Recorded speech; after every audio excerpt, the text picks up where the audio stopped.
Samantala, ikinatuwa naman ng palasyo ang pananatili ni COMELEC Chairman Sixto Brillantes sa ahensya. Ayon sa palasyo, tiwala sila sa pamumuno ni Brillantes na magiging maayos ang darating na eleksyon. Para sa detalye, balitaan mo kami Rocky Ignacio. Pinapurihan ng Malacanang ang naging desisyon ni COMELEC Chairman Sixto Brillantes na manatili sa pwesto. Nagbanta magbitiw si Brillantes matapos madismaya sa ruling ng Korte Suprema na alisin ang airtime limits sa political advertisement.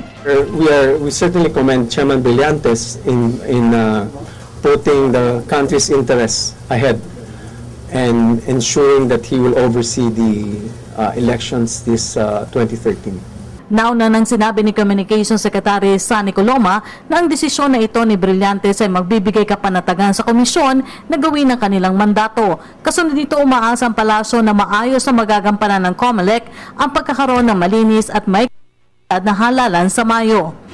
We expect COMELEC to conduct a free, honest, credible elections this 2013, and that is a mandate given to them, and we trust that they will be able to do that. Sagot na rin ito ng palasyo sa report na pagtiwalag umano ng Lipa Diocese sa Parish Pastoral Council for Responsible Voting o PPCRV dahil sa umano'y kawalan ng tiwala sa pagiging independent nito bilang election watchdog. Kabilang na dito ang pagtalakay sana sa concerns ng nalalapit na halalan, partikular na ang umano'y depektibong PCOS machines. We would not wish to make any comment into that split within PPCRV. However, we do expect the PPCRV to perform its function with or without the bishops. They have been mandated to be